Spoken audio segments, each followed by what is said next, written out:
As a Christian, there is this debate that keeps on going around where you find people say it's okay to drink so long as you don't get drunk.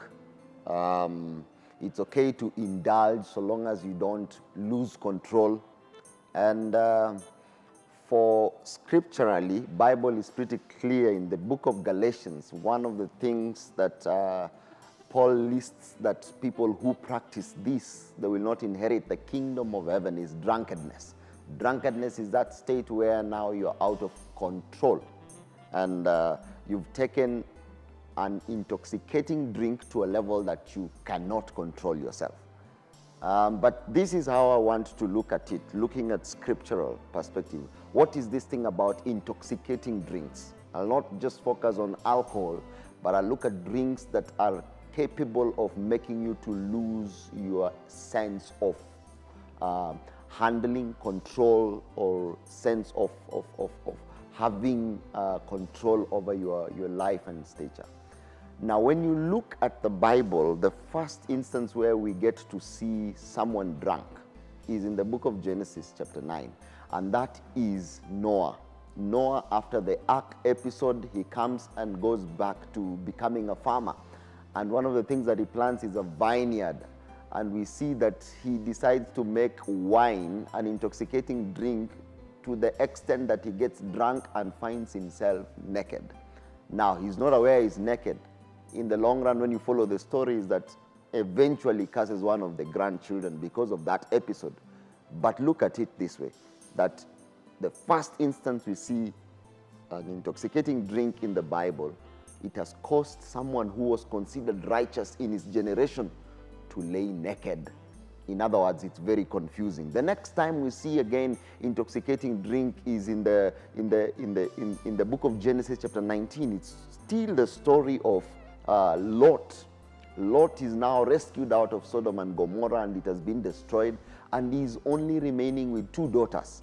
And the daughters, because they are afraid that they will lose their generation, the daughters decide to feed the father, that is Lot, to feed the father with alcohol, intoxicating drink, such that he will be able to commit incest with them. So the father sleeps with the daughters, 2 of them, and they both conceive. And they decide to make sure that he drinks and gets drunk so that they are able to sleep with the father.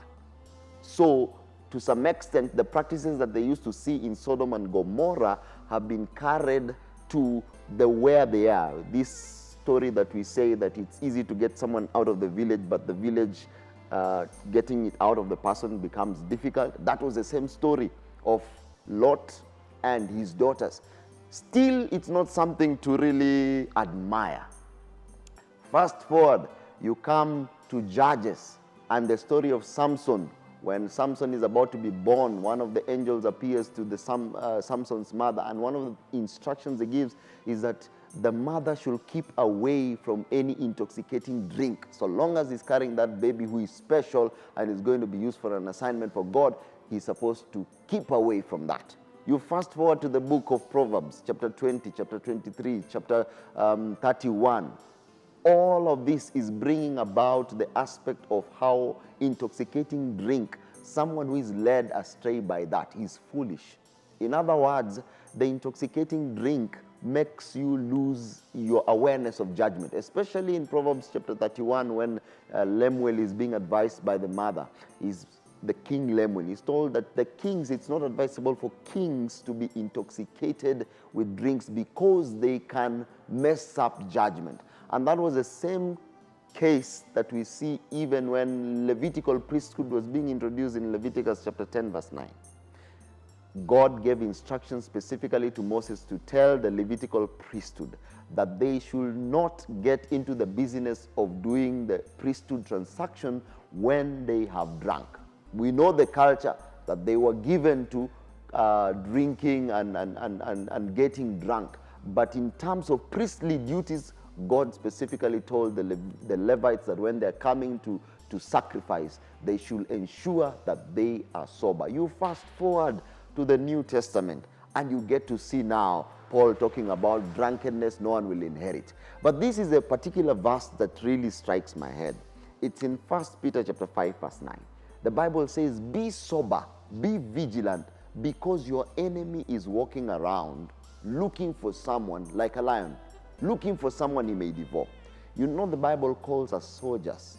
Christians are supposed to be soldiers. One of the things that you notice about soldiers is that they try as much as possible to keep away things that will distract them from focus.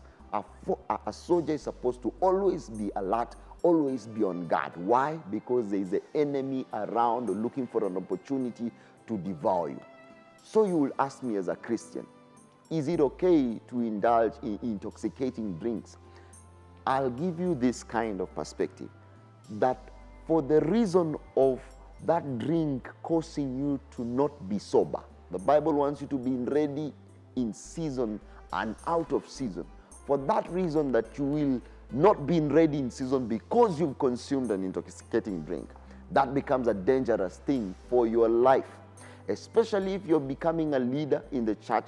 The Bible is clear in the book of Timothy again that deacons should not be given to drinking. If you're becoming a leader in the house, it's important to avoid intoxicating drinks.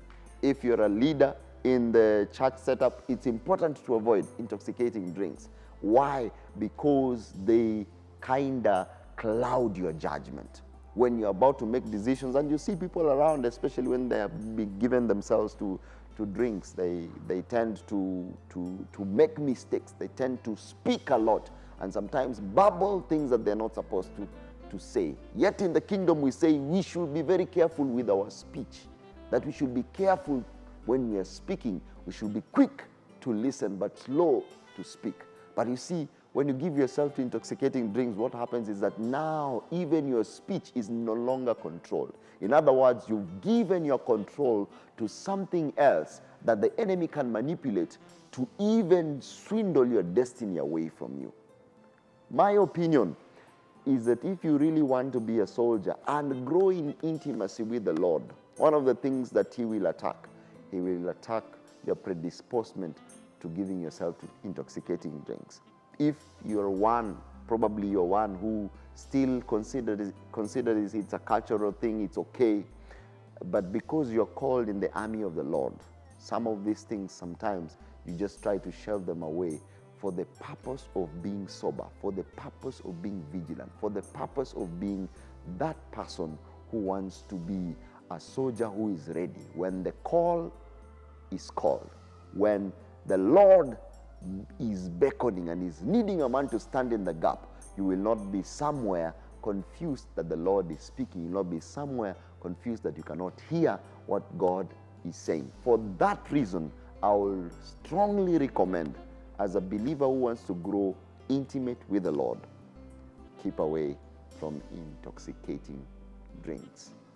God, through Paul, said everything is permissible, but I will not be brought under mastery by everything. So there are things that look like they are okay, but because of how they can play out when the enemy takes a hold of them, you try to avoid them so that you may maintain this walk that will really cause you to be a light in the world. God really richly bless you this evening.